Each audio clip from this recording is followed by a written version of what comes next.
E eu tenho um recado para o Brasil hoje. Eu quero falar de alguém que sofreu mais do que eu. Venceu. Mataram ele, mas ao terceiro dia ele ressuscitou. Na medida em que eu estiver pregando, eu vou me lembrando de outras pessoas, como o apóstolo Oriel. O apóstolo Oriel de Jesus me ligou lá dos Estados Unidos. Está ali o Dere, Deus abençoe o senhor, sua equipe. No momento de angústia me apoiaram lá, oraram comigo, fui ministrado. E lá em Boston eu fui orientado acerca destas coisas que aconteceriam. Também fui orientado pelo pastor Marcos Pereira. Quando a gente nem sabia disso, Deus usando os vasos para falar: se prepara que vem uma tempestade. Mas Jesus está no meio da tempestade, então dá para passar. Quem está feliz, dê um glória a Deus. Pela primeira vez também na história dos Gideões, pastor Cizino, emissoras não evangélicas estão transmitindo o culto online. A RBS divulgou agora no site deles: quem quiser ouvir o pastor polêmico pregar, está online. É assim que Jesus faz. E como tudo que eu prego ninguém entende, porque eles distorcem tudo, o que eu vou pregar hoje, até uma criança entende. Os que trouxeram a Bíblia, abram ela comigo no Evangelho segundo escreveu São Marcos. O capítulo é o de número 14 e o versículo é o de número 32 a seguir. Obrigado, Roberto. E eu só não vou te mandar embora, porque eu sei que você não fez isso sozinha. Mas não era para fazer isso, você quase me matou do coração aqui, tá? Marcos 14, versículo 32. Quem encontrou, diga amém. Quem não encontrou, peça socorro. Quantas pessoas estão procurando? Será que tem gente lá fora ouvindo a gente? Eu acho que o pessoal deve estar tudo lá no outro pavilhão. Não, calma, nós não ouvimos direito. Só quem está assistindo do lado de fora, dê um glória a Deus.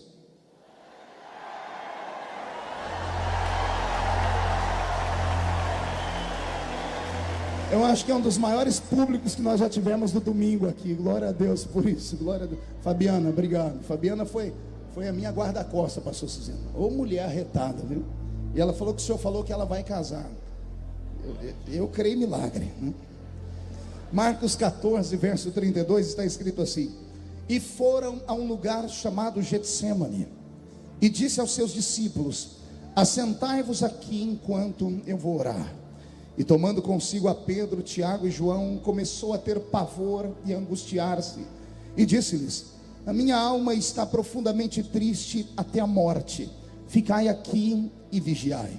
E tendo ido um pouco mais adiante, prostrou-se em terra e orou para que, se fosse possível, passasse dele aquela hora.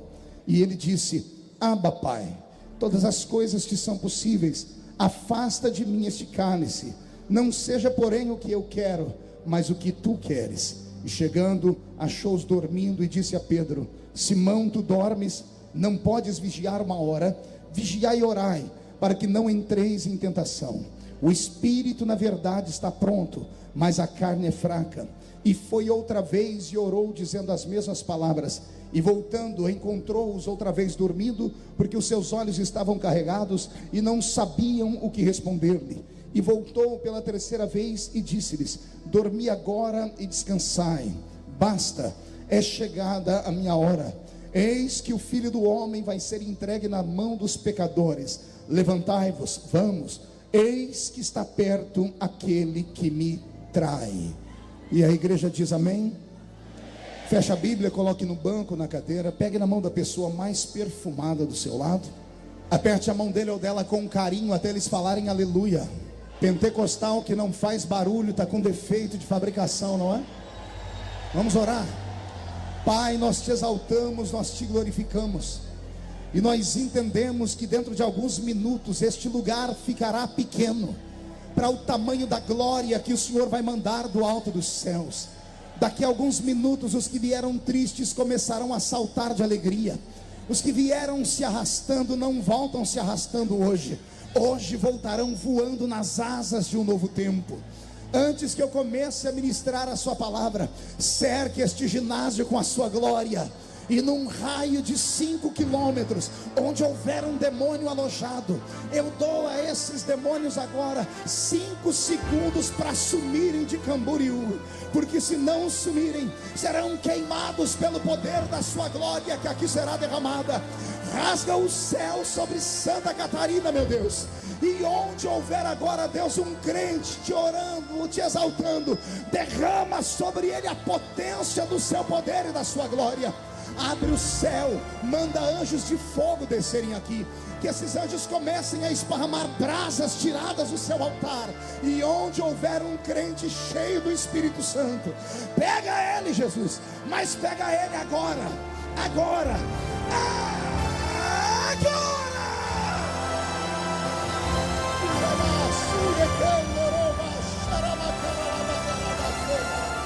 Fica conosco, Jesus, agora e sempre. A igreja diz: os que podem, tomem o seu assento, aplaudindo a Jesus porque Ele é bom.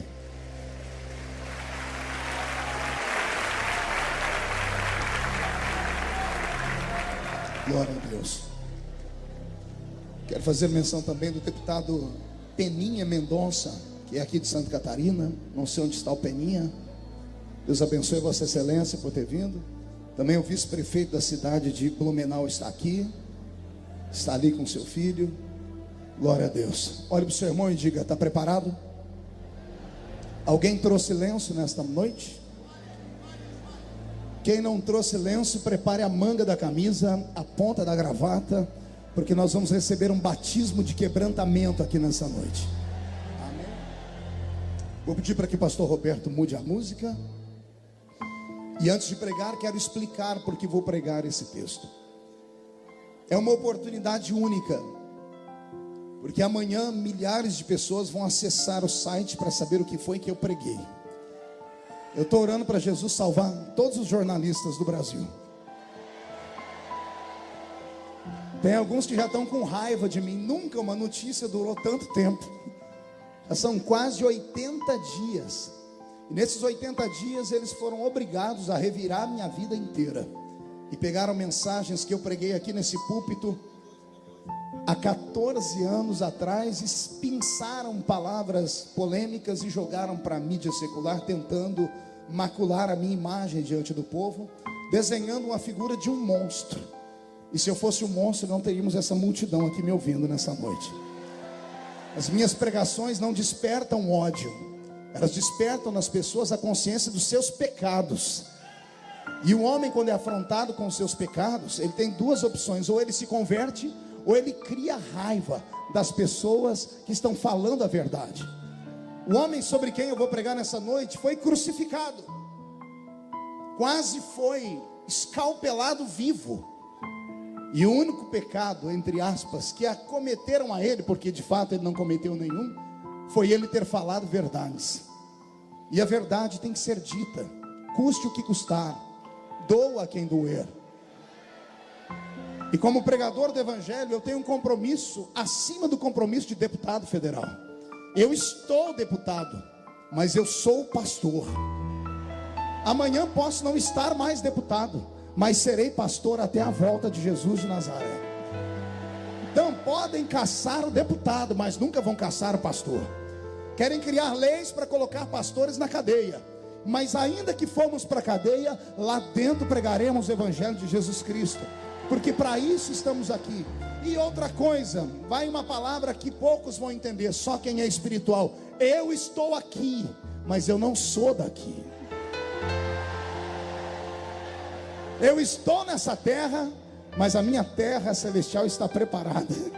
E se a trombeta tocar essa noite, daqui só 2 subir, eu tenho certeza que eu sou o primeiro. Quem é o segundo e vem junto? Então dá um berro para acordar Santa Catarina toda. Glória a Deus. Eu tento hoje explicar as minhas posições, as minhas atitudes. Tento explicar hoje porque é que eu falo o que falo, penso o que penso. E tudo isso através da minha motivação. O que me motiva a lutar pela família, o que me motiva a lutar pelos pensamentos da igreja, é a história que nesse momento eu passo a contar. Respire fundo, olhe para o seu irmão e diga: ouça com o coração agora. Pastor Roberto, mude a música para mim. Era uma noite parecida com essa. Só não era o mesmo dia da semana, mas era uma noite depois de um dia afadigado de lutas, de coisas gloriosas que aconteceram, testemunhos. Todos haviam lavado os pés, as mãos, agora estão assentados ao redor de uma mesa. E aquele que sempre é o mais alegre naquela mesa, nesse dia não está alegre. Seu semblante está descaído. Ele pouco fala nessa noite, Heron, a quem eu agradeço por todo o aparato e organização aqui do Gideões. Deus abençoe vocês, viu? Virou meu guarda-costas também, daquele tamanho ali, ó. I love you. Era uma noite como essa, mas como eu disse, aquele que é sempre o que traz a alegria está triste sentado, talvez no meio da mesa ou na cabeceira. Os que estão ao redor dele não compreendem por que o semblante dele está descaído, o olhar está quase que perdido. Até para partir o pão, ele partiu o pão com ressalvas. O coração dele palpitava muito. E houve um momento que ele não aguentou a emoção e disse: um entre vós vai me trair. E quando ele diz isso, ele choca os que estão ali. Um olha para um, que olha para outro e pergunta: serei eu, serei ele? E Jesus revela: aquele a quem eu der esse bocado de pão. Se eu estivesse naquela mesa, eu jamais estenderia a mão para pegar aquele pão. Você estenderia a mão para pegar ele? Ele revelou antes: aquele a quem eu der esse bocado de pão. E não é que Judas estende a mão para pegar o pão.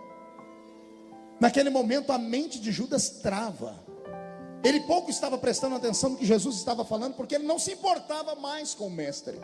E naquele momento foi revelado o traidor. A ceia seguiu. Eu não sei como, não sei o que é que os discípulos fizeram naquele momento quando descobriram que Judas era o traidor. Talvez o próprio Senhor tenha soprado sobre eles um vento de glória e apagado da memória deles aqueles últimos segundos. Terminaram a ceia. Ao terminar a ceia, sempre tinham algo para contar. Nesse momento está todo mundo perdido, porque as pessoas estão envergonhadas pelo momento.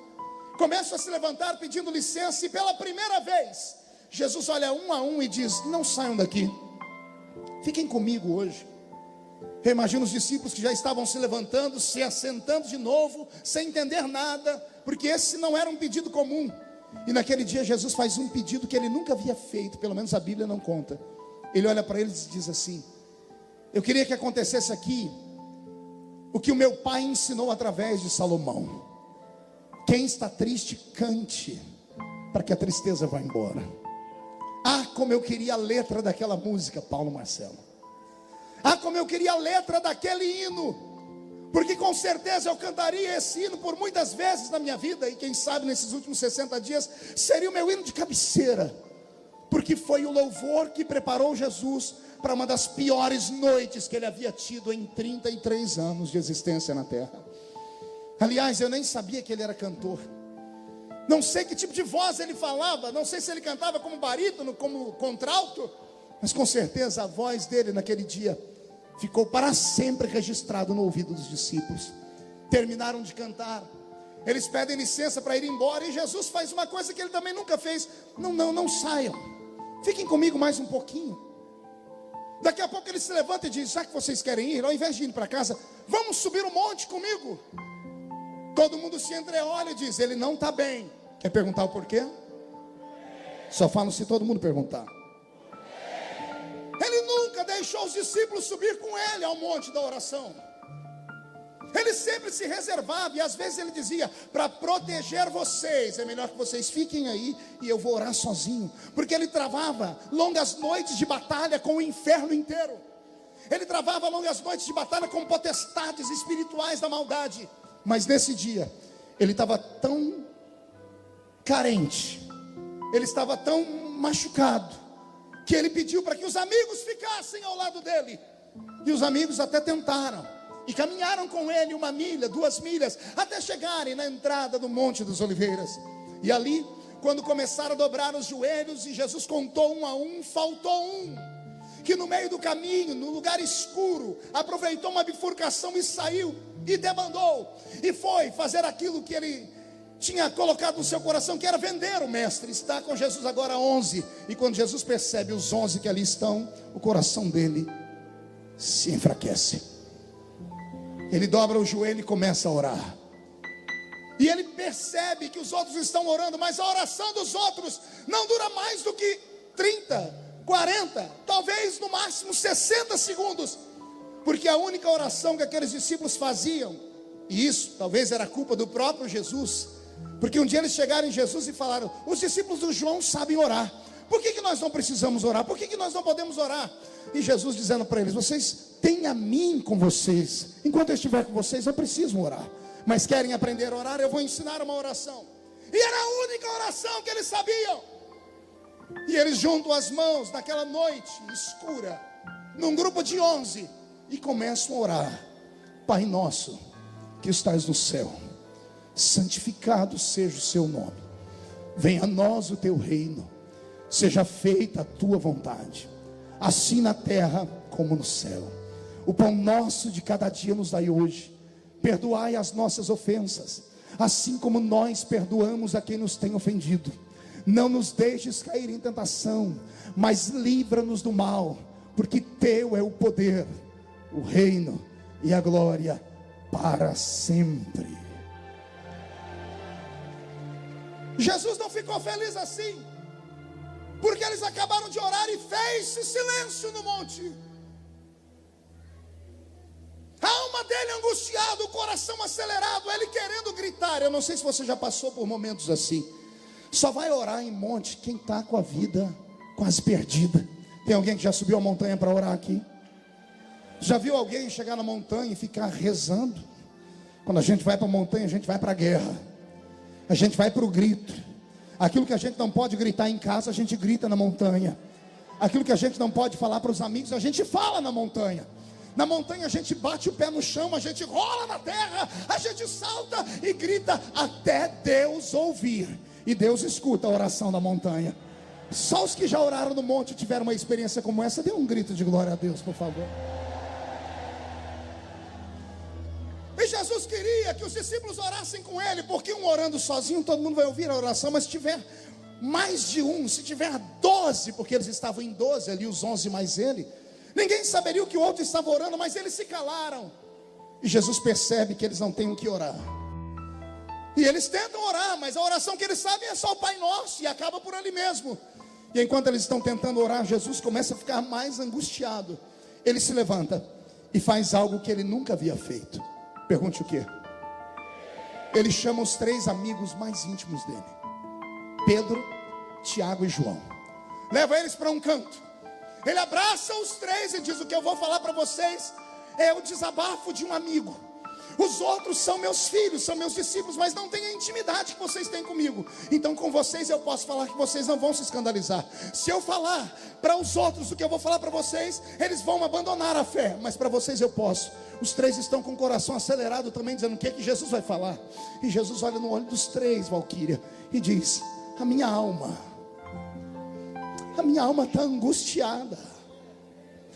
Eu estou sentindo a morte chegar. Eu sinto que é meu último dia. Não vamos ter mais manhãs de café. Não teremos mais almoços na casa de Lázaro. Não teremos mais dias de sorriso vendo os milagres. Eu sinto se aproximar a maior entidade espiritual temida pela humanidade, que é a morte. Que quando vem não volta sozinha. Que quando vem não manda recado. Que quando vem não envia um e-mail avisando que está chegando. Que quando vem não posta no Facebook. Quando ela vem, ela não volta sozinha. E ela estava se aproximando. E Jesus, sensitivo como era, percebeu que o Espírito já estava pairando por lá. E nesse momento ele diz: é por isso que eu preciso que vocês orem por mim. E aqui eu choro, porque eu sempre amei ver Jesus como super-herói. Eu sempre amei pregar Jesus fazendo atos mirabolantes. Quer ver um pregador pentecostal ficar feliz? É colocar ele para pegar a passagem onde Jesus estava dormindo da polpa do barco, e o barco quase indo a pique, mas alguém se lembra que ele está no barco. E quando chamam por ele, Ele sai do meio do barco, vai até a proa do barco, no bico do barco, estufa o peito, abre os dois braços, e buscando uma autoridade que ninguém tem na terra, ele grita: acalma-te, vento, e aquieta-te, mar. Eu já ouvi falar que mar tem braço, Charles, mas não sabia que tinha ouvido. Eu nunca ouvi falar que vento escutava. Eu ouvi falar que vento assoviava, mas o vento e o mar pararam para ouvir Jesus. E quando ele vai voltando para o barco, os discípulos vão olhando para ele dizendo: que homem é esse, que até o vento e o mar obedecem? Eu sou apaixonado em pregar um Cristo super-homem. Amo o pastor Alexandre Bernardino. Ver Jesus parado na porta da tumba de Lázaro, e quando a pedra está sendo movida, seu coração se enche de glória, Marco Aurélio. E ele olha para o céu e diz: Pai, não é só para mostrar, é só que eles saibam que nós somos um de verdade. Ouve a minha oração. E olhando para dentro daquela tumba, ele grita: Lázaro, ô Lázaro, defunto de 4 dias, Lázaro, que a pele, a carne já está podre e fedorenta, Lázaro, sai de dentro desta cova, Lázaro. E daqui a alguns segundos vem o morto pulando, todo enrolado, e a morte foi obrigada a abrir caminho para ele. Eu amo pregar sobre esse Cristo, mas quando eu chego aqui em Marcos 14 e vejo ele pedir oração para alguém, e vejo ele pedir para alguém cantar um hino para ele, que ele está triste, e vejo ele desabafando no ouvido de melhores amigos, se eu me apaixono por ele aqui, eu adoro a ele, mami. Eu adoro, porque é um recado que ele está mandando para nós. Você pode operar milagres, você pode ser um exímio pregador, Júnior Bola, você pode convencer multidões, mandar o mar calar e o vento, mas tem dias na sua vida que você não consegue carregar a cruz sozinho. Tem dia, Paulo Marcelo, que precisa de um sirineu, como você pregou hoje de manhã. Tem dia que a gente precisa de alguém que tem um coração aberto para estar conosco. E aqui eu adoro Jesus, porque se ele passou por um momento de dúvida e angústia, eu não sou de aço, os que estão na frente não são de aço. E é por isso que eu vim aqui hoje te dizer que o mais fraco crente aqui entre nós é mais forte que o inferno inteiro de pé.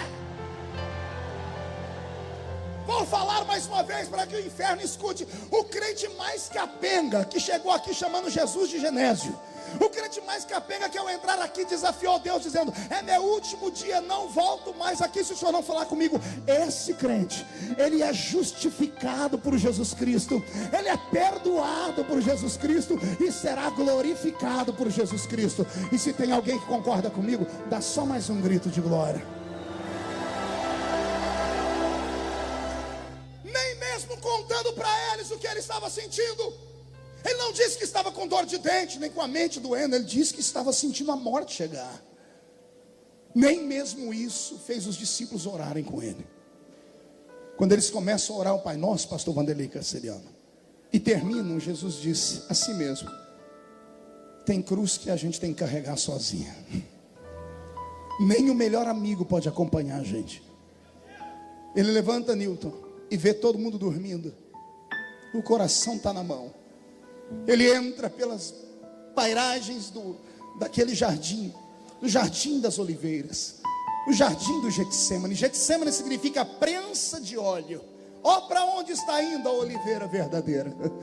A oliveira da verdadeira está entrando dentro do jardim e se planta no chão daquele lugar, sobre uma pedra. Pelo menos é assim que os maiores artistas pintaram a cena. Eu posso vê-lo com seus cabelos, sua barba, ajoelhado, olhando ao céu, com um olhar perdido, com um olhar de angústia. E naquele dia, o que eu conto agora é algo que penso eu, não diz a Bíblia, digo eu. Havia um silêncio mórbido naquele jardim. Os grilos não grilavam, sapos não coachavam, pássaros não piavam. Alguns minutos antes de Jesus entrar ali, Deus e o diabo se encontraram naquele jardim, fizeram um acordo. Deus disse ao diabo: você não vai atormentá-lo aqui com seus demônios, e eu não colocarei meus anjos aqui para fortalecê-lo, porque neste momento a decisão é dele, e só dele. Não há influência. E quando ele se põe naquele jardim em oração, Ele sente o medo, porque ele enxerga tudo antes da hora. Ele é Deus. Ele é o que, igreja? Não ouvi, ele é o que? O lado divino dele, que é o lado que nós mais amamos, porque é o lado que opera milagres. Naquele dia foi o maior inimigo que ele teve, porque o lado divino dele trazia antes da hora a visão de tudo que ia acontecer. Segundos antes de tudo, ele antecedia o fato e via. Ele enxergou, por exemplo, toda a humilhação que sofreria com Caifás. Ele enxergou por antecipação a humilhação que ele sofreria com Pôncio Pilatos. Ele sentiu por antecipação o flagelo que sofreria lá no jardim, que daqui a pouco eu falo. Também sentiu o peso da cruz e toda a angústia. E quando ele sente tudo isso ao mesmo tempo, o coração dele dispara. E aqui eu falo sobre um estudo que fiz. Nenhum ser humano suporta uma emoção tão grande. O coração de Jesus Cristo era para ter explodido naquele momento. Era para Jesus ter infartado. Mas ele estava proibido de morrer de infarte, porque gente infartada não pode salvar o outro. Tem que ter um sangue derramado. Como o coração dele não pode explodir, a pressão que o sangue sai dali começa a fazer as veias do seu corpo inchar. E as veias do seu corpo inchando, as veias mais diminutas estão no cérebro. Eram para essas veias terem estourado em um aneurisma e Jesus ter tido ali um derrame cerebral. Mas ele estava proibido de ter um derrame cerebral, porque todo torto não poderia subir à cruz. As veias suportaram. E como o sangue não tem para ir, para onde ir, as veias do cérebro começam a esticar, mas não explodem, elas trincam. E ele começa a suar, não mais suor, mas gotas de... Não ouviu o que foi que ele suou? Quando ele passa a mão na sua fronte e vê o sangue, o lado humano não aguenta. Ele olha para o céu e grita: Pai, se for possível, passa de mim esse cálice. E tem uma vírgula ali, diga comigo, uma vírgula. Oh, bendita vírgula. Quem conhece a língua portuguesa sabe que a vírgula é colocada em uma sentença, em uma frase, para dar tempo daquele que está falando respirar, equalizar o pensamento e continuar falando. Aquela vírgula foi o momento em que Jesus parou para respirar a sua angústia. Era para ele ter continuado a sentença. Ele disse: se for possível, passa de mim este cálice. Mas depois da vírgula tem uma outra sentença.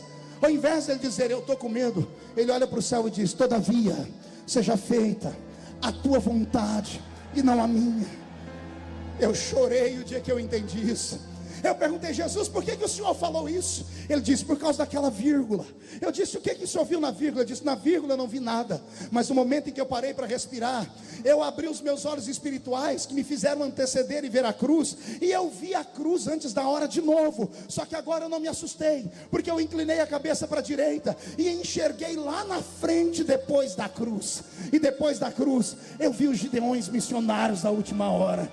Depois da cruz eu vi as sentenças que foram decretadas de vida eterna. Depois da cruz eu vi aqueles homens e aquelas mulheres de mãos levantadas, dando grito de glória, mandando força, dizendo que o céu é logo ali. E por causa desse povo, vou repetir, por causa desses malucos que ninguém entende, que nos chamam de desequilibrados, por causa desse povo, ele olhou para o céu e disse: todavia,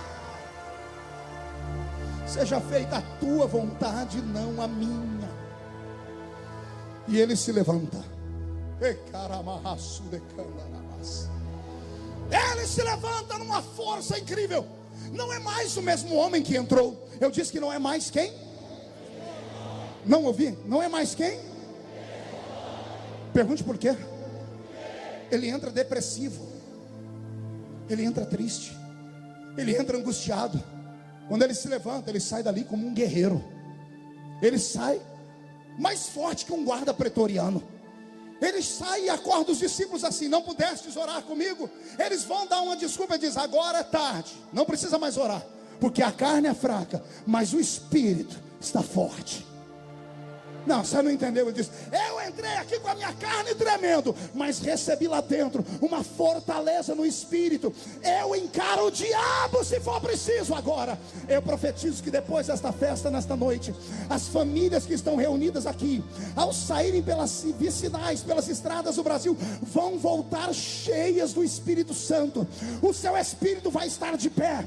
Eu profetizo que você não vai temer a nada e a ninguém. Se levantarem contra ti 11 mil demônios, 1000 cairá de um lado lado, 10.000 cairá do outro, e você não será atingido, porque a força do Espírito estará sobre você. Só quem crê nisso, levante a mão direita. Agarre o ombro de quem está do seu lado, por favor. Agarre o ombro de quem está do seu lado. Ó, tem gente que nem para me obedecer vai. Agarre o ombro da pessoa. Ah, pastor, e se for um jornalista? Agarra com as duas. Chacoalha a pessoa até ela ficar irritada. Irrita ela. Faz isso na sua casa. Faz isso na sua casa. Chacoalha a pessoa até ela ficar irritada. Irrita ela. Diga: Deus te trouxe aqui para isso. Ele vai fortalecer o seu espírito. Só quem crê nisso reage.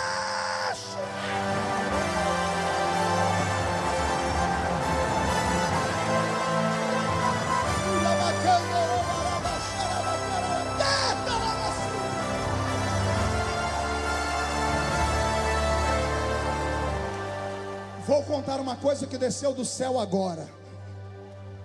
Você não sabe o poder da sua fraqueza. Não, isso veio do céu, desceu agora.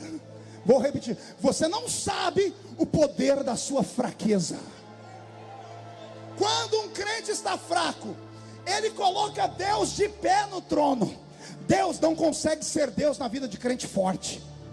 Vou repetir de novo, parece heresia, mas não é não.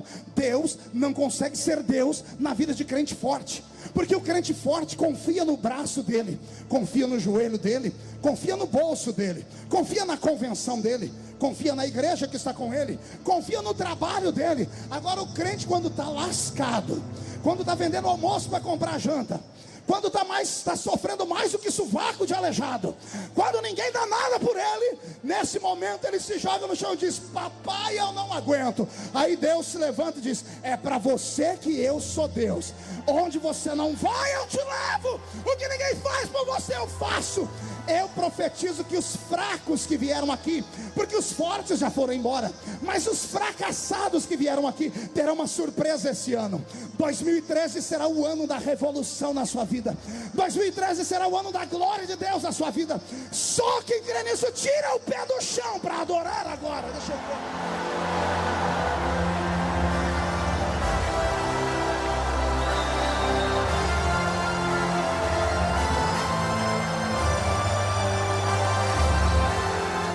E para que ninguém pense que essa é uma teoria feliciana, que isso não é doutrina do felicianismo.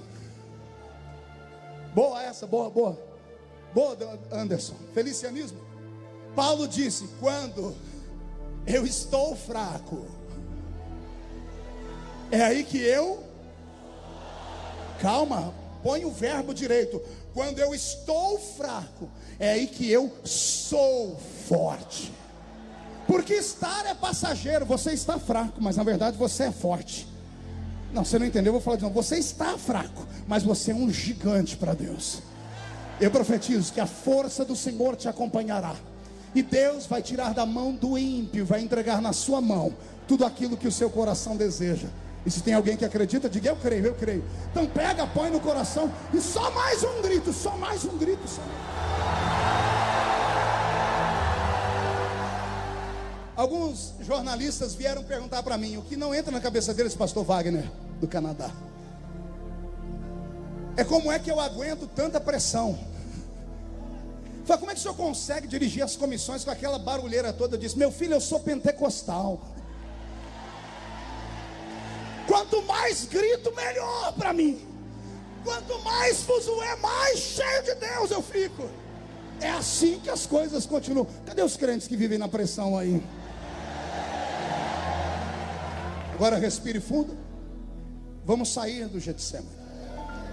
Jesus sai do Getsemane. A alguns metros dali, ouve-se um barulho. Há uma turba de cerca de 600 homens que estão sendo guiados por Judas, o Iscariotes. Estão vindo para prender Jesus. Os discípulos escutam os gritos vindo de cá, querem correr para lá. Devem ter perguntado: Jesus, vamos correr para lá? E Jesus diz: não, meu caminho é para cá. Mas até agora há pouco o senhor estava triste. Ele diz: pois é, agora eu estou feliz, eu não vejo a hora de acabar esse negócio. Vamos acabar com isso logo. E Jesus vai e encara os algozes. E vem uma das cenas mais lindas da Bíblia: Judas, o Iscariotes. Judas vem e dá um beijo em Jesus. Ele dá o que em Jesus? Só que Jesus não xinga, não amaldiçoa, não dá lição de moral. Judas dá um beijo e quer sair. Jesus segura ele e diz: Judas, vem cá, você é meu amigo. Judas, você é meu amigo. Jesus estava mandando um recado para ele, dizendo: não importa o que está acontecendo agora, você mora aqui dentro. Não deixa o diabo te engodar, não deixa o diabo te enganar. Mas Judas não entendeu o recado, não entendeu o recado, saiu dali. Quando ele viu seu mestre ser espancado, não suportou e foi ao alto de uma montanha, no campo de Aceldama. Pendura-se em uma cruz, ou pendura-se em uma árvore, se joga lá de cima, pelo peso do seu corpo balançando, deve ter pegado em uma árvore, rasgado as suas entranhas, e suas vísceras ficaram naquele lugar para que os abutres comessem. Jesus continua o seu flagelo. Pedro e os que ali estavam não conseguem ficar perto de Jesus. Depois que Jesus dá uma lição em Pedro, Pedro arranca uma espada da cintura, tenta cortar a cabeça de um soldado. Ele erra e acerta a orelha. E mesmo assim Jesus faz um milagre naquele momento, recuperando a orelha do soldado e dizendo: Pedro, se eu precisasse de guarda-costa, não seria você. Anjos desceriam do céu para me socorrer. É chegada a hora. Jesus é arrancado dali, levado para Caifás. Caifás envia para Anás. Fazem perguntas, esbofeteiam seu rosto, cospem nele.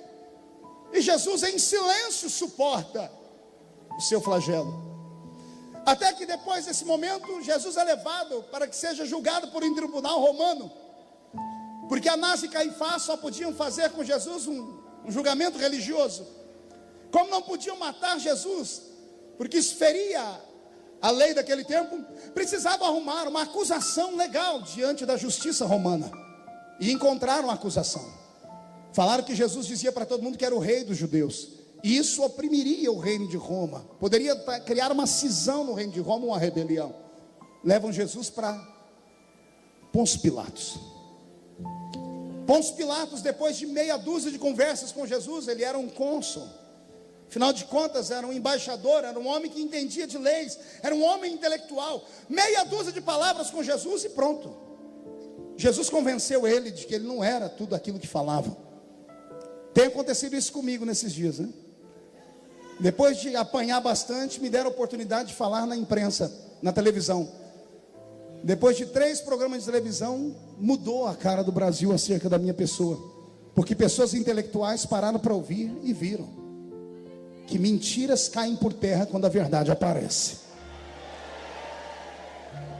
Teve um dos entrevistadores, eu não vou dizer o nome, foram 3, né? Se eu dizer o nome fica ruim, mas quando terminou, ele veio e me deu um beijo e disse: você me convenceu.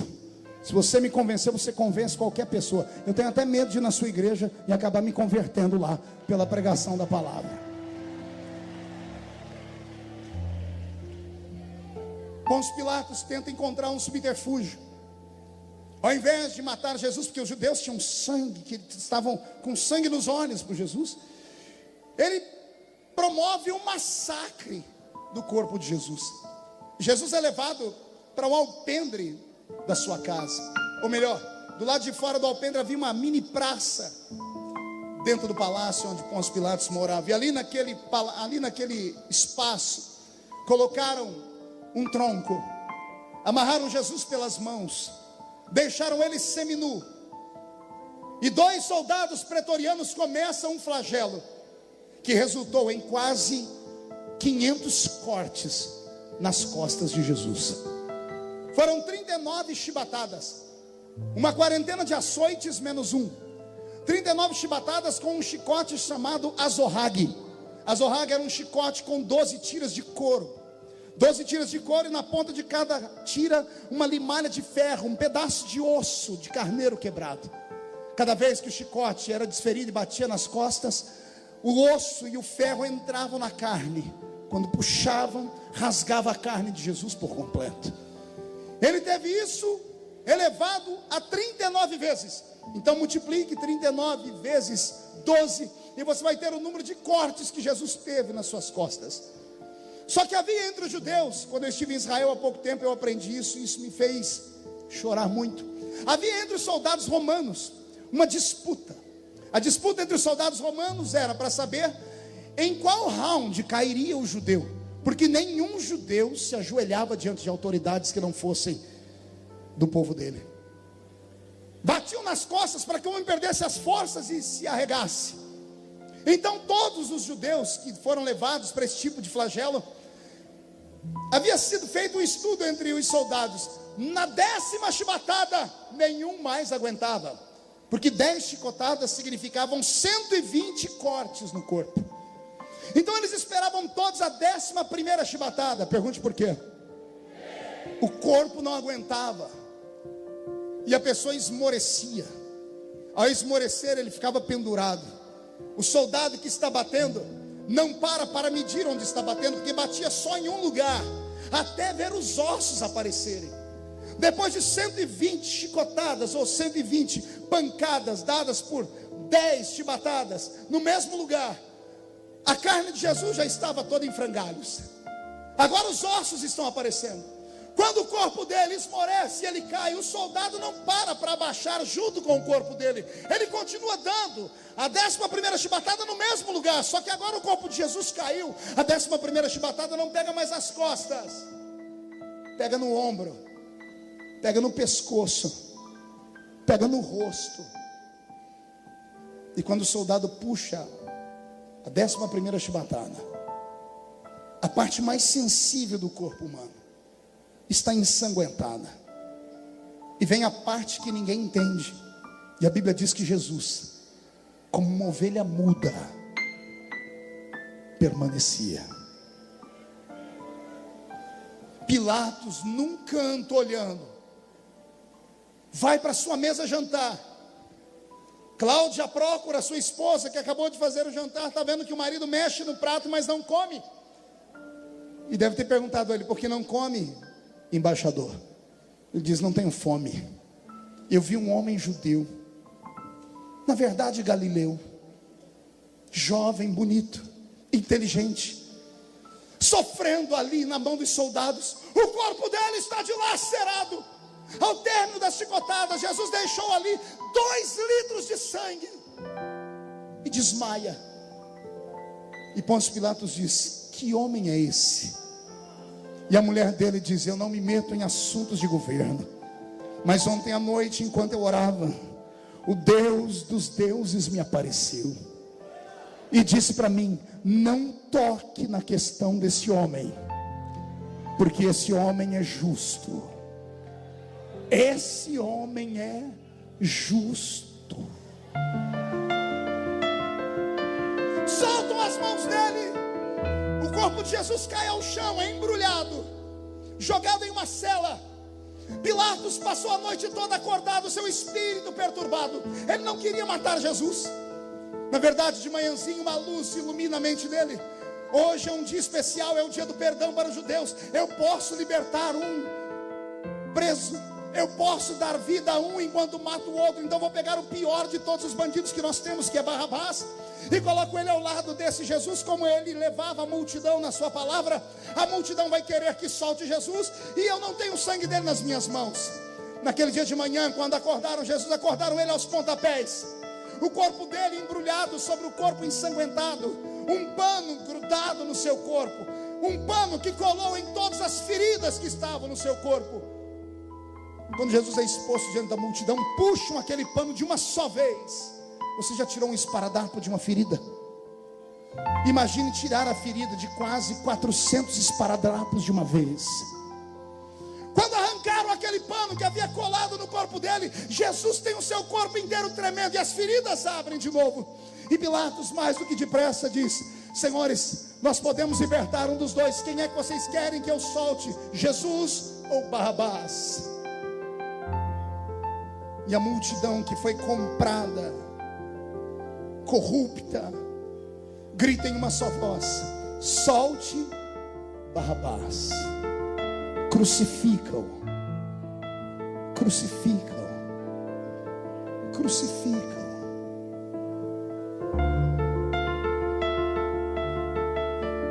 Pilatos lava as mãos. Seja feito o que vocês querem. O corpo de Jesus é arrastado, colocado na mão de ferozes guardas pretorianos que eram amantes da tortura. Eles pegam o patíbulo da cruz, que era a parte onde se colocava as mãos, e deixam preparados num canto.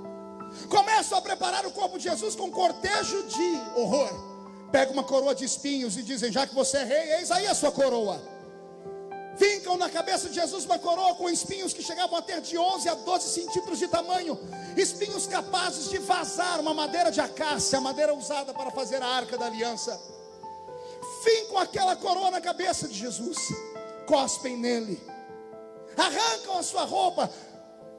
O pano já havia arrancado. A roupa que é colocada sobre nesse momento é arrancada também. E ele fica seminu. Uma vez seminu, ele é exposto à vergonha. As pessoas pegam um patíbulo da cruz e colocam nos seus ombros, e começa a via da crucificação. Se um dia você for em Jerusalém, vá na via da crucificação. Tem os 14 lugares onde Jesus esteve, onde o seu corpo tombou, onde ele caiu. As pessoas que deveriam amá-lo, lutar por ele, gritar por ele, não fizeram. Aqueles que ele curou, alimentou, podiam ter feito alguma coisa naquele momento, mas não fizeram. E ele solitário andou por aquela via, caindo, capengando, se levantando, até que encontram no meio do caminho o Cirineu. Cirineu é obrigado a ajudar Jesus a carregar a cruz. A forma de Jesus dizer a mim e a você: quando a cruz estiver pesada e cair no chão, vai ter alguém para te ajudar. Mas vem um recado, é doloroso, mas é verdadeiro. Nem sempre será aquele que você espera. Geralmente a ajuda vem de onde você não espera. Geralmente Deus vai levantar um estrangeiro para te ajudar. Recebe esta profecia? A sua luta você não vai passar sozinha. Se os seus irmãos te abandonarem, se todo mundo te abandonar, nem que tenha que vir um estrangeiro te ajudar, você vai caminhar e vai ter alguém do seu lado. Se você concorda comigo, dá mais um grito de glória.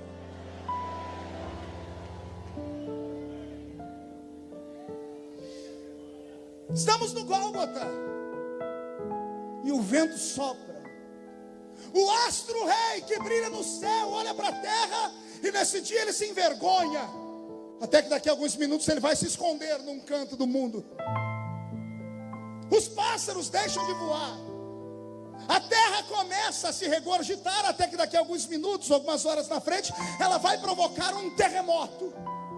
Mas quando Jesus é colocado no alto daquela montanha, o patíbulo da cruz arrancado dos seus ombros, é colocado a haste principal, e uma cruz pesadíssima, fincada no chão, ou antes de ser fincada no chão, deitada no chão, se transforma numa espécie ou cama de tortura, e Jesus é colocado ali. Primeiro colocam sua mão esquerda e fincam ela com um prego gigante. O outro braço, quando vão colocar, é um pouco mais difícil. Pergunte por quê? A cruz não era dele, a cruz era de Barrabás. E Barrabás era um homem zarrão. Barrabás, nascido na região de Caríates, lá da terra do Cariotes Judas, era um homem com um corpo gigantesco. A cruz era feita 5 dias antes, sob medida. Era perfurado um buraquinho nela para facilitar a entrada do prego. O primeiro prego deu certo, o segundo não dava, porque o braço de Jesus era curto, e puxam o braço dele, esticam até quase desconjuntarem os seus ombros. E aí sim fincam a sua mão. Por isso amarram os seus braços, como aparece nos filmes, para que o corpo dele não se rasgue as mãos e ele caia. Os pés são um problema. Não se prendiam os pés em linha reta, o homem não ficava ereto. Eles inclinavam a perna do homem 45 graus, além do normal, viravam para a esquerda ou para a direita, e fincaram os 2 pés com um prego só naquela cruz, e depois um novo prego para segurar os 2 de uma só vez. 5 homens levantam a cruz. Quando soltam o peso do corpo de Jesus com a cruz dentro daquele buraco, o impacto no chão faz o corpo de Jesus vir à frente, sua mão se rasga, ele não cai porque está ali amarrado. Os omoplatas apertam seu pulmão e ele não tem como respirar. Estude isso e você vai ver qualquer pessoa que estudou com afinco dizer: a morte de Jesus levaria apenas 15 minutos. Da hora em que ele foi colocado na haste da cruz e o corpo pendeu, 15 minutos para morrer, mas levou horas. Quer perguntar o porquê? Não, isso é muito sério, eu só falo se todo mundo perguntar. Jesus conhecia a lei do sacrifício, e a lei do sacrifício dizia que carne sacrificada não podia ter sangue coagulado. O sangue tinha que ser limpo, não podia destroncar o pescoço da vítima, não podia ser carne sufocada. E como a carne dele não pode ser sufocada, e ele sabe que o sacrifício tem que ser perfeito, Jesus de Nazaré, o meu Cristo, quem eu amo, está aqui nessa noite. Ele arruma força naqueles dedos que estão livres e segura na cabeça do prego, e arruma força onde não tem, e traz o corpo dele para trás. E quando ele faz isso, todos os seus tendões quase se rasgam. As suas costas, que estão abertas por mais de 400 cortes, encontram uma cruz, uma madeira que não era lavrada, cheia de ferpas e farpas que entram nas feridas. E Jesus sente dores que nenhum de nós jamais imaginaríamos sentir. E mesmo assim, ele não abre a sua boca.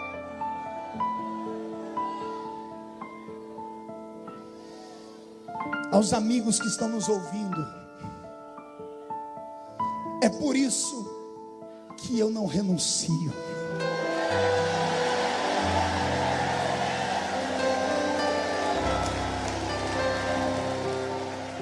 É por isso que nós estamos aqui. Vocês não entendem as nossas loucuras, os nossos gritos, debocham das nossas rododinhas, debocham das nossas coreografias, debocham dos nossos aleluias e dos nossos gritos. Mas fique tranquilo, quanto mais vocês colocam a gente na mídia, a gente não se envergonha disso, porque nós não somos pautados pela mídia. Não sou pautado por artistas, com todo respeito aos artistas, porque é uma profissão, e tem muita gente boa, tem alguns irmãos nossos que são artistas, mas com todo respeito aos artistas que se levantaram contra mim esses dias, beijando na boca, mandando recado para mim. Na verdade, vocês estão mandando recado é para esse povo aqui, ó. Na verdade, ao invés de vocês fazerem um ato que para vocês é bom, vocês estão arrancando sentimentos que estavam esquecidos de uma família unida. O pai não aceita isso. Nenhum pai cria o filho para ver porcaria na frente dos olhos dele. Nenhuma mãe cria sua filha para que ela tenha uma vida estranha fora do futuro. A família é criada para adorar a Deus. A família é criada para adorar a Deus. É isso. E sabe o que eu queria fazer aqui agora? Agora é a hora da polêmica. Vamos para o Jornal Nacional de novo. Eu queria convocar os crentes a nunca mais assistirem uma novela.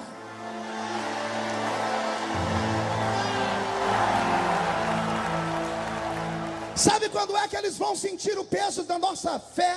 É quando pararem de vender jornais para crente. Quando nós pararmos de comprar jornal, pararmos de comprar revista, pararmos de assistir televisão, pararmos de comprar os produtos que eles usam para praticar essas imoralidades. Esses homens só sentem o peso no bolso. É hora de reagir.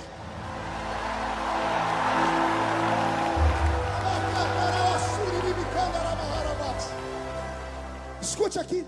Eu tenho amigos aqui que moram nos Estados Unidos, e eles vão dizer se é verdade ou se é mentira.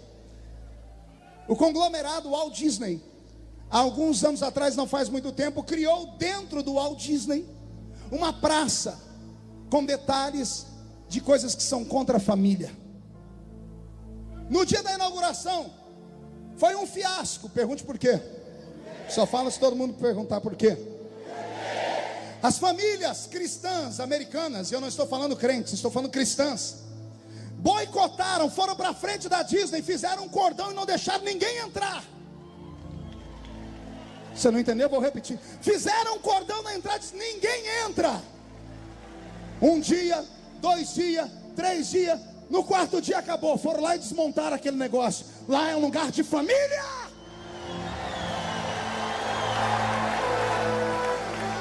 Família. Família é a base da sociedade.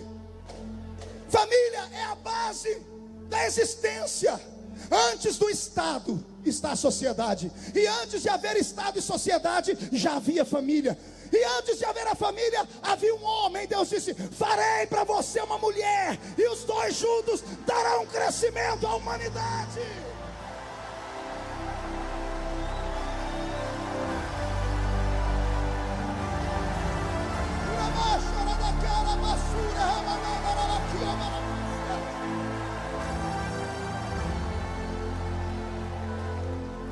Tudo que eu estou passando é por causa deste livro. Eu estou sofrendo por causa deste livro. Eu fui citar Gênesis, me chamaram de racista. Fui citar Romanos, me chamaram de homofóbico. Eles odeiam esse livro, mas esse livro não odeia eles. E hoje eu vou convocar essa igreja para nós fazermos uma oração, para vermos até o ano que vem o maior número de conversão jamais visto nesse país.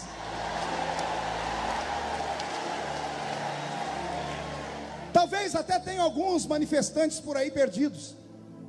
Aqui vocês não têm coragem de me encarar, né? Olha a multidão que a gente é. Mas teve alguns lugares do país onde eu fui, que eles tiveram coragem de ir. Interessante, é que eles iam num grupo de 20 e 30. No final saía só 25, 26.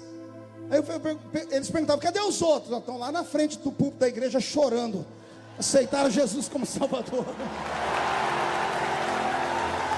O Evangelho é poderoso, amigo. Eu não te odeio. Menino, eu não te odeio. Menina, eu não te odeio. Eu te amo. Eu queria que você conhecesse o que eu conheço. Eu queria que você conhecesse esse Cristo que sofreu na cruz por você. Eu queria que você entendesse que o que está acontecendo na sua vida é apenas um fenômeno comportamental que pode mudar. Que pode mudar, eu vou repetir, pode mudar, porque Jesus transforma a água em vinho, o mel Jesus transforma. A Bíblia diz que ele encontrou uma prostituta. 15 minutos depois de falar com a prostituta, ela já era missionária. A mulher samaritana, ela encontrou Jesus, negou água para ele. Jesus disse: se tu soubesses quem sou eu te daria água, e quem bebe dessa água nunca mais tem sede.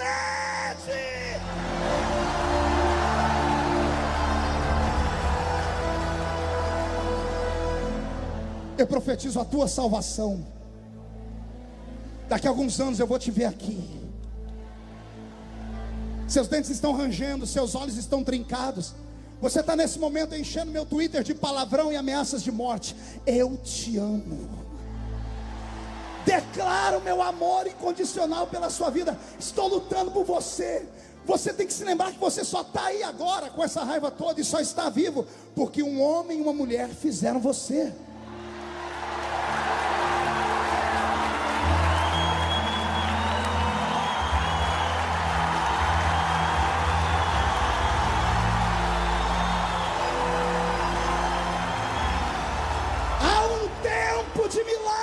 Aproximando do Brasil. O Brasil será o celeiro missionário desta década, porque a família sobrevive.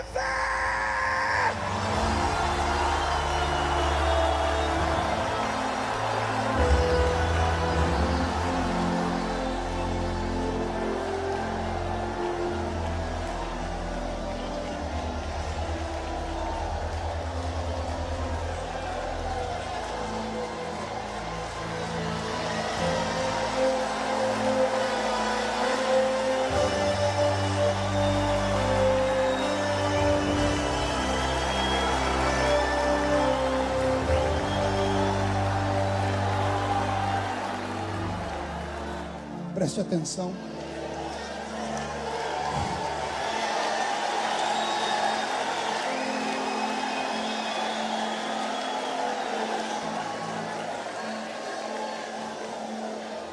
Pegue na mão da sua irmã. Pega na mão do seu irmão.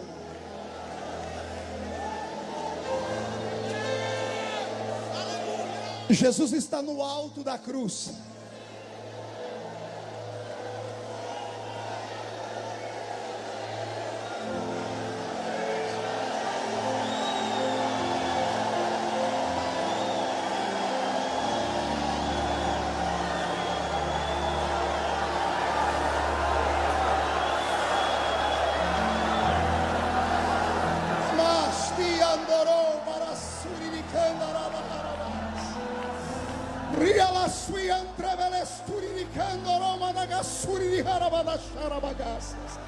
Pai, derrama a unção do batismo com o Espírito Santo.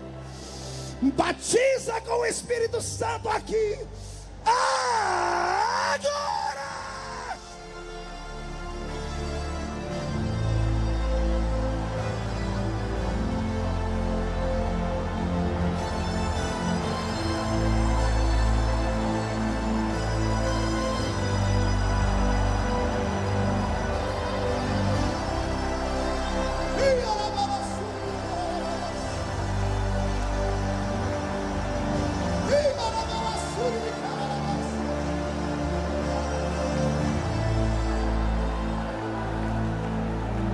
Estou sentindo uma autoridade de Deus aqui. Estou sentindo uma autoridade de Deus que está vindo sobre os obreiros do Brasil. Eu estou aqui com uma retaguarda de santos e santas, mulheres de Deus e homens de Deus. Vocês não podem voltar para suas casas sem esta autoridade. Há uma autoridade sendo entregue nesta noite.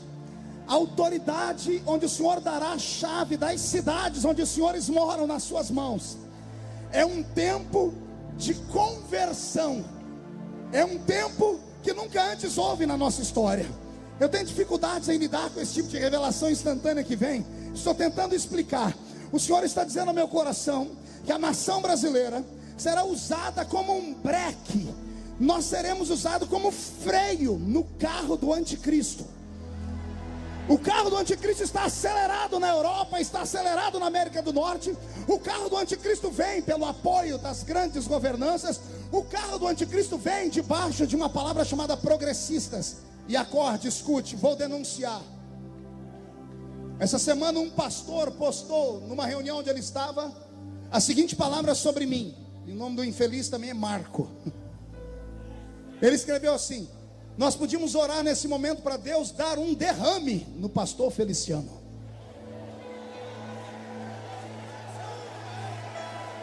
Vocês leram isso? Amém. Tem pessoas aceitando Jesus como Salvador.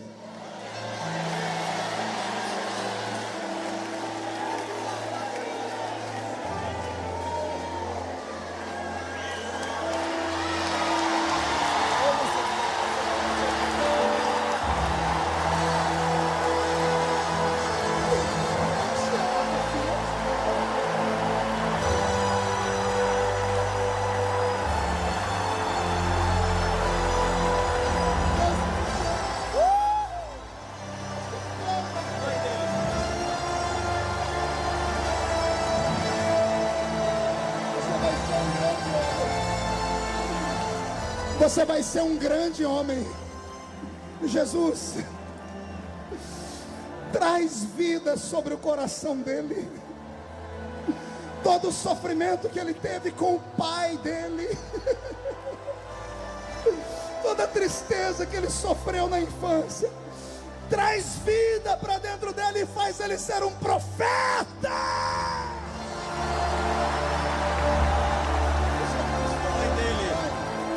Abraça seu filho lá. Você vai ser um profeta. Vai ser um profeta.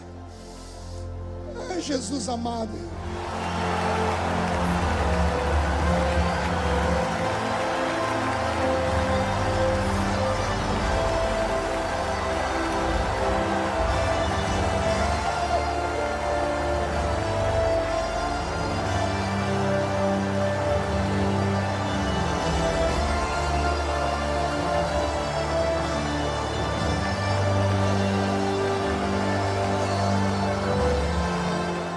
Deus. cruz.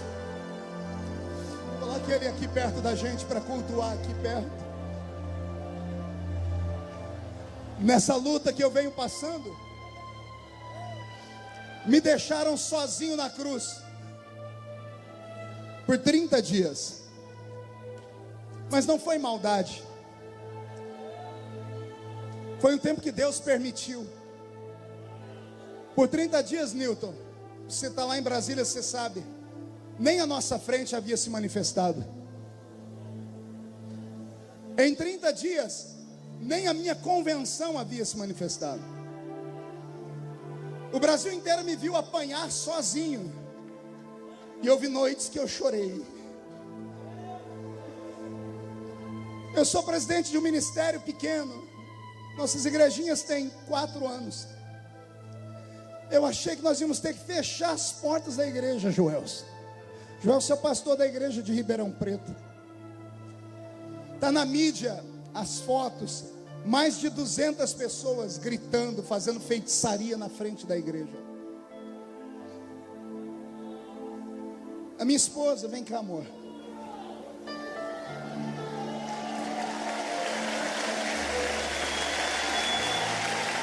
Para vocês eu posso falar que são minha família. Contraí uma doença psicossomática. Eu até queria que depois o pastor Uriel orasse por ela. Ela acorda de manhã com refluxo, e o refluxo faz fechar a glote, e ela não tem oxigênio. Terça-feira passada eu saí correndo dentro da casa desesperado, gritando: Deus, cura minha esposa, porque ela sofreu tudo isso calada esses dias. Eu te amo, filha. Eu não vou te pedir desculpa, porque você sabe quando casou comigo onde Deus ia me levar.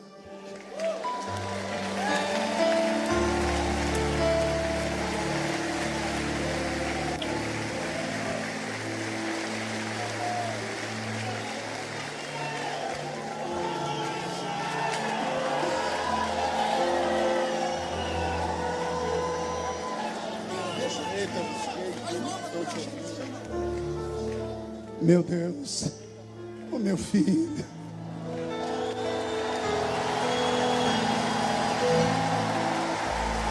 Você vai ser profeta.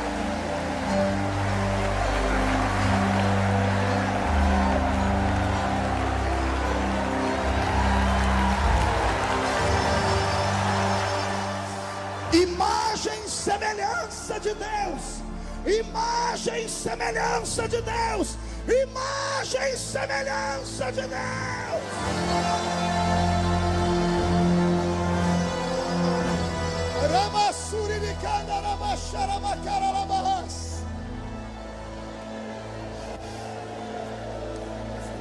Ouçam-me. Eu estou indo devagar, eu estou deixando Jesus fazer. É melhor deixar Jesus fazer. Nesses últimos 60 dias, as minhas agendas acabaram. Quase liguei para o senhor, pastor Uriel. O senhor fazer umas agendas para mim na América. As igrejas aqui no Brasil, a maioria delas, todo mundo sabe que eu tenho uma agenda concorrida. Eu chego a pregar 20, 22 dias por mês. E as igrejas desmarcaram, porque os ativistas vão para a internet e ameaçam, falando que vão fazer manifestação com trio elétrico. E eu não vivo de salário de deputado. Eu tenho estrutura muito grande, tenho programa de televisão, tenho missionários que eu sustento, tenho famílias. E houve dias desses últimos 2 meses que eu falei: Jesus, acabou tudo. O que eu vou falar agora é uma coisa muito particular. Pegue na mão de quem está do seu não. Karen, vem cá, filha. Essa é a minha filha mais velha. Linda igual o pai, não é? Tem o mesmo temperamento que o meu. Brava que só Jesus na causa. Quando ela fez 15 aninhos, eu estava passando uma situação difícil. Eu falei: filha, papai não vai te dar festa de 15 anos, mas quando você fizer 18 anos eu vou te dar um carro. E ela aceitou. Filha boa faz isso. Ela fez 18 anos quinta-feira passada. E no dia do aniversário dela, o dinheiro que eu tinha para comprar o carro, nós usamos para pagar as contas. porque eu fiquei sem agenda. E eu falei, Jesus vai dar um jeito nessa história.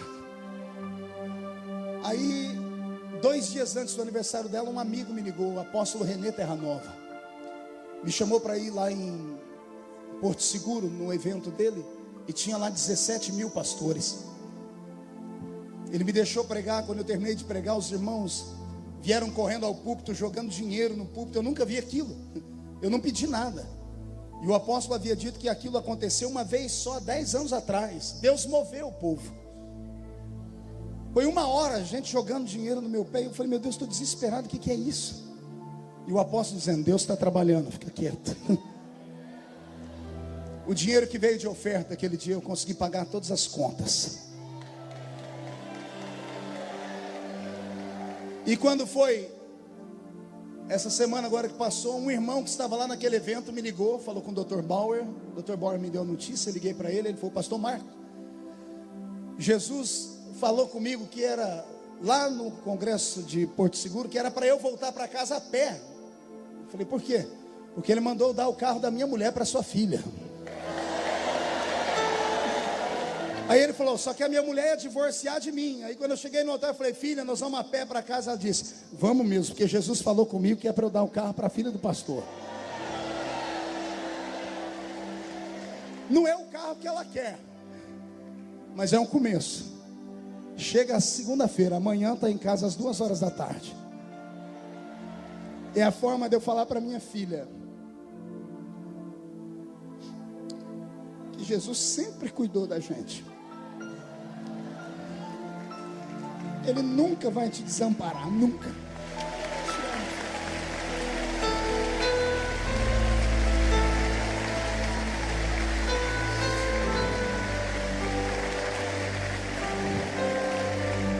Pensamos que estamos sozinhos na cruz, mas não estamos. Respira fundo, pega na mão de quem está do seu lado. Oh, glória! Jesus olhou para cima, o céu fechou. Ele olhou para frente, todo mundo que ele curou e abençoou virou as costas. Mas quando ele olhou para baixo, estava lá a mãe e o melhor amigo. Era Jesus dizendo, quando você estiver crucificado na cruz, todo mundo pode te abandonar, menos a sua família, menos o seu melhor amigo. Jesus te trouxe hoje aqui, para antes do culto terminar, você já começar a preparar seu telefone. Você vai mandar uma mensagem para o seu pai, para sua mãe, para sua esposa, para o seu marido, para o seu filho, para o seu primo. Vai haver um mover de Deus antes da meia-noite na sua casa. O milagre que você estava esperando já está chegando. É por isso que eu amo a esse Cristo.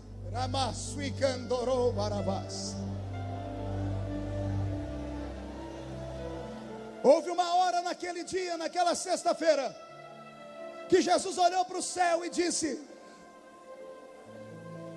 Pai, consumado está. E eu entrego na sua mão meu espírito. E tendo dito isto, Jesus expirou. Ele morreu. Assim, quando Jesus expirou, o que saiu de dentro dele era o Cristo que estava dentro dele.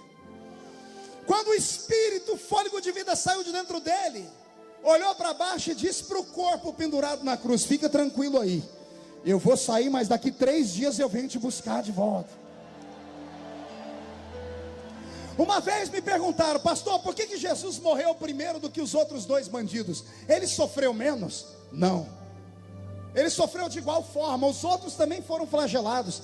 E por que é que Jesus morreu primeiro do que eles? Para evitar problema. Pergunte qual? Toda vez que a morte cruzou o caminho de Jesus, ela se deu mal. Jesus atrapalhou o velório da filha de Jairo. Jesus parou o cortejo fúnebre do filho da viúva de Naim. Jesus entrou no cemitério e trouxe de volta Lázaro. A morte não tem vez com ele. Jesus disse para mim: filho, se os outros dois que estavam à esquerda e à direita morressem primeiro, era morrer e ressuscitar, porque perto de mim a morte não fica. A morte não fica. Respire fundo. Ele morreu. E a Bíblia diz que, tendo morrido, o seu espírito desceu às regiões mais baixas.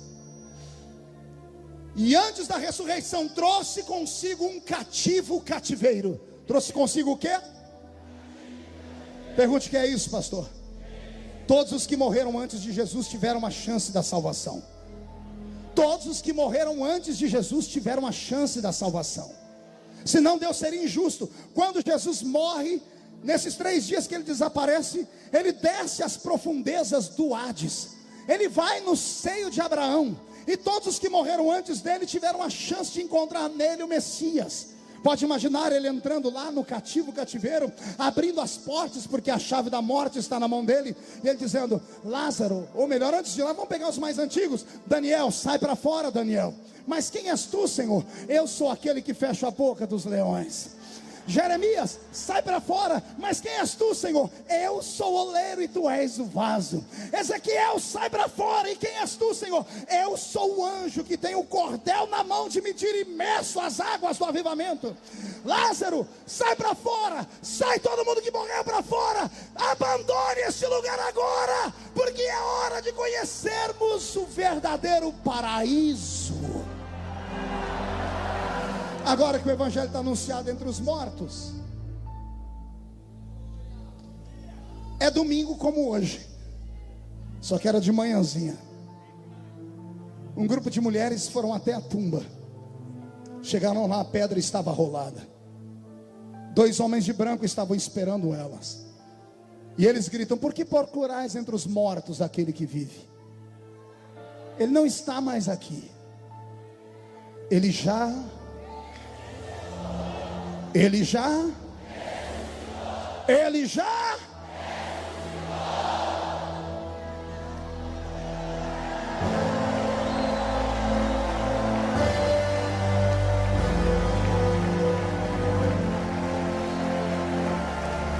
segure a mão do seu irmão de novo. Eu estou terminando, eu encerro aqui. Ressuscitou. Apareceu por um período de 40 dias a quase 500 irmãos. Marcou o encontro com eles no pé de uma montanha, em Atos capítulo 1. Dialogou com eles alguns minutos, e enquanto dialogava, foi subindo ao céu. Uma nuvem começou a elevá-lo, e enquanto ele estava subindo até os olhos não mais o verem, os 2 anjos que estavam na tumba, que vieram escoltá-lo, voltaram, porque os discípulos estavam olhando para o céu. Os anjos desceram, cutucaram o ombro deles e disseram: por que estão olhando para cima? Do jeito que ele foi, qualquer dia desse,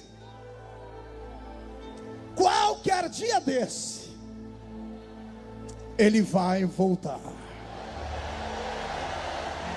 Quem está pronto para entrar no céu por 2 minutos?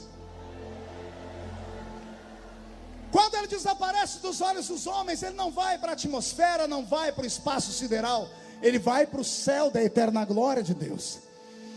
O céu da eterna glória de Deus está com os portões trancados, porque há inimizade entre o homem e Deus. Agora que Jesus está na frente do portão, porque ele arrastou para o céu um corpo de carne. Ele arrastou para o céu um corpo do quê? Diga para o seu irmão: a carne nunca havia entrado lá. Ele entrou lá na entrada do céu, na porta, com aquele corpo que ele arrancou da cruz. Quando ele está na porta do céu, com aquele corpo estranho, os anjos que estão guardando a entrada do céu vêm voando e vêm dizendo: quem é esse que se aproxima aí? Quando olham nos olhos dele, percebem quem ele é, então gritam, que está escrito nos Salmos: levantai, ó portais eternos, para que entre o Rei da Glória. Mas os anjos que têm a chave do céu estão lá dentro. Eles vêm voando, vêm correndo e vêm gritando: mas quem é este Rei da Glória? Os que estão do lado de fora abrem as asas e gritam: o Senhor dos exércitos, poderoso na batalha. Ele é o Rei da Glória.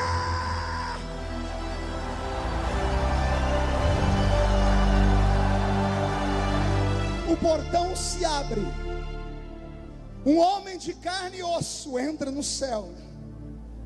Quando seus pés pisam as ruas da Nova Jerusalém, ele cumpre a lei. É possível ser homem, nascer aqui nessa terra, viver uma vida de tribulação e depois ir morar no céu. Você não entendeu? Eu vou falar de novo. É possível ser de carne e osso, comedor de arroz e feijão, e quando morrer, ir morar no céu. Amigo que ouviu esta pregação evangelística, talvez se o pastor Cizino me chamar para o ano que vem, eu venho com a mensagem pentecostal. Mas eu não podia perder essa chance de evangelizar o Brasil nessa noite. E falar para você que está em casa, que existe o céu, em contrapartida existe o inferno. Que existe Deus, e se existe Deus, existe o diabo. Que existem anjos, se existem anjos, existem. Quando morreres, para onde irás? Quando eu era menino, cantava uma música que me dava arrepios. Ela dizia assim: o homem pode ser famoso no mundo inteiro, ter muitos amigos e muito dinheiro, mas no fim da vida nada pode levar. A multidão levará até o cemitério, mas de lá para frente o caso é mais sério. Não terá ninguém para lhe acompanhar. A Bíblia afirma que depois da morte segue-se o juízo. Não se preparou quando era preciso adorar a Deus e abster-se do mal. Agora não adianta prece, está condenado. A condenação e o juízo final. É por isso que nunca vão me fazer negar a cruz. Você tem uma alma, e a sua alma precisa de Deus. Vou pedir para que toda a igreja feche os olhos. Ó Deus de Israel, eu sei. Apoio o pastor Marcos Feliciano, acreditando na sua força, na sua fé. O pastor e deputado federal Marcos Feliciano representa a minha pessoa. Eu não vim a esse mundo para adorar outro rei. Vamos lá? Pastor Marcos Feliciano representa a família piauiense e a família brasileira. Convido a todos que venham nos unir com essa força e apoiar junto os projetos, os planos do pastor Marcos Feliciano. Os leões estão rugindo sem parar. Estou com o pastor Marcos Feliciano, apoiando o povo brasileiro. Que eu dou o maior apoio ao pastor Marcos Feliciano. Ele é nossa família, fazemos parte da família de Deus e apoiamos nesse projeto, nessa causa. Meu louvor incomodou a todos que são contra ti, ó Jeová. Marcos Feliciano foi um dos pastores que foi usado por Deus para me tirar do tráfico de droga. Só quem sabe canta.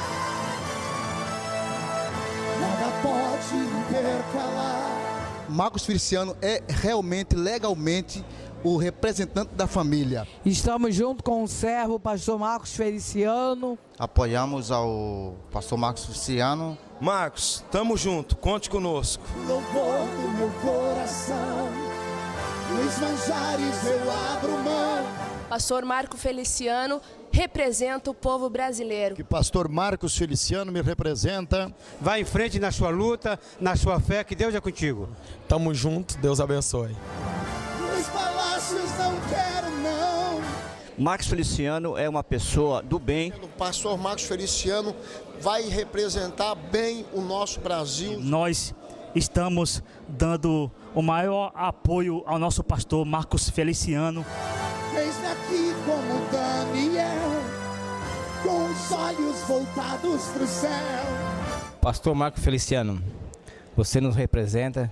Eu sou de Imbituba, Santa Catarina. Bem-aventurada é a nação cujo Deus é o Senhor. E o pastor Marcos Feliciano nos representa. Com o risco de morrer, mas o que me importa é te obedecer. E quero deixar aqui o apoio Nós estamos com o Senhor. Nós amamos e apoiamos o pastor Marcos Feliciano. Eu e a minha casa e a minha família é representada pelo Senhor.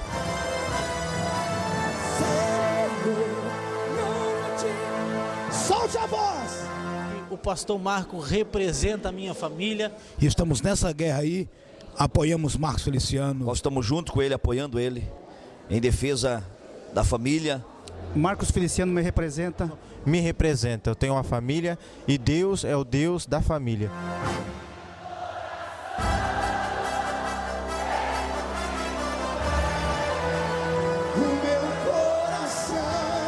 Marcos Feliciano é um homem de Deus. O pastor Marco Feliciano, que é nosso amigo, que é um homem de Deus, tem o nosso apoio. Também apoio o pastor Marcos Feliciano.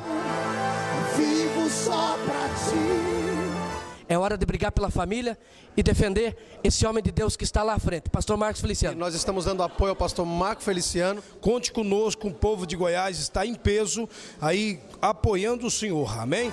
Não abro mão do céu. Estamos juntos para defender o Brasil. A igreja evangélica está aqui unida para isso. Que eu apoio o nosso querido pastor Marco Feliciano. Até diante da morte. O Amazonas está com o Senhor, estamos orando, intercedendo pela sua vida. A sua vitória é a nossa vitória. Deus te abençoe. Nós estamos juntos contigo nessa luta pela família. Que este homem íntegro, um pai de família, um homem abençoado por Deus, ele me representa e me representa muito bem. E o que depender de mim, da família Bernardino, dos Gideões Missionários da Última Hora, nós sempre estaremos do lado deste servo de Deus. Prefiro ser fiel.